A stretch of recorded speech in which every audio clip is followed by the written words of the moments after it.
Hey, aloha, y'all. Daniel Aaron here with you. It occurred to me that this might be useful to you. There is a lot of energy around this eclipse happening right now. Now, I was over the last 5 days on a retreat here on Maui with one of my mentors, amazing group of people, and a topic of conversation came up, which was kind of around, well, what have you done? What have you done? Like, what kind of investments have you made in your personal spiritual development? And in that process, I mentioned, yeah, I've spent about $700,000 in my life on personal and spiritual development. And the response from some folks was like, "Oh my goodness, holy moly, that's so much, and that's a lot." And now, in the context of that group, for most people it's like, wow, that's great, right? Because these are people who are into personal spiritual development. They're into consciously improving their lives, getting greater self-understanding, quote, working on themselves. Now, it hasn't always been that way in my life, though. From the first time I had a kind of divine whack upside the head, which led me to saying, ooh, hey, you know what, I better figure this out somewhat. Like, how does this being spirit in human form work? My family education did not prepare me to create a vibrant, thriving, amazing life. No, and they were doing their best, no blame about that. And once I got into the personal and spiritual development, for me, the first 10 years, I was obsessed. That's all I did, travel from center to training to ashram to guru to certification course, this to healing modality, that. And it was a really powerful healing time, focus on me. And it made so much improvement in my life. And yeah, sure, in that time, I got to start working with people and coaching and teaching. I was learning and discovering things that were useful to others. 10 years into that journey, another divine whack upside the head said, hey, time to put down roots, buddy. Plant so that you can grow and flower. Not that I had all that. It was just, move somewhere. Plant, put down roots. I hadn't been longer than a year in a place prior to that. And that began for me another phase of my life, which has been about the last 20 years. Whereas the first 10 years had been a focus on healing, which is largely about me. The next 20 years came to be much more about service, right? However, yin and yang here, it's not one or the other, it's both and. Now, that said, as I continued forward in that, say, second phase of my life work, uh, sometimes when I would go to do an event or hire a coach or study some kind of course, people would often say to me, do you really need to do more? Why are you doing that? Do you need another certification? Do you need another degree? What's the point? And sometimes saying and sometimes just implying like, come on, do you really think there's something wrong with you? I struggled with that. I don't know if this is the case for y'all. I struggled with that for quite a while because kind of thought, oh, maybe they're right. Maybe I'm just chasing after something, or maybe I do think there's something wrong with me, and that's why I'm trying to fix it through this or this or this. And what I came to realize is no, it's not like that. Right. And actually it was Tony Robbins when I was doing a mentorship with him that helped me a lot with this specific phrase he said, which was, if you want an amazing life, the training never stops. Right. So my desire aim is to continually evolve, to grow, especially in my capacity to love, to serve, to create an amazing life for myself, for my clients, for all the people around me, to get better and better at creating vibrancy for all of us.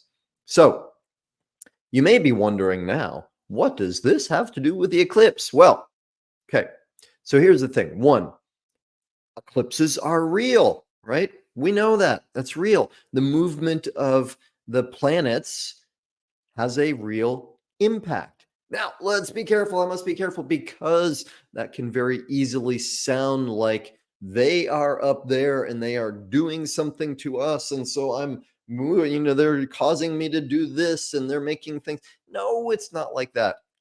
How is it though? They are symbolic. beautifully, amazingly, powerfully symbolic of what's happening in the gestalt, what's happening in the world. They are an outer representation of the energetics.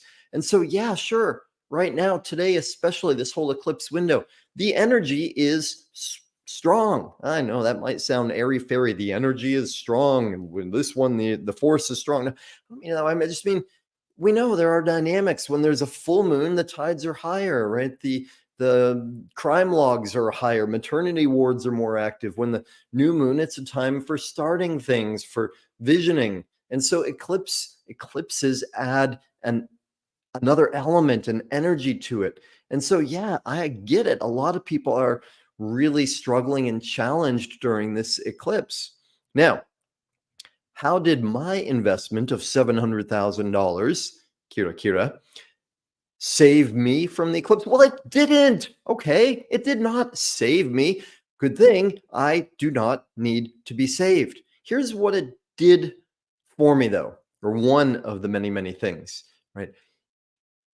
Yesterday, on the last day of our event, I could feel inside me there was some disturbance. And yeah, some disturbance in the force, right? Another nod to Luke today. There was some disturbance in me, and I was triggered. I was activated. I was stirred up. There was something that I didn't fully understand or hadn't integrated. I was uncomfortable.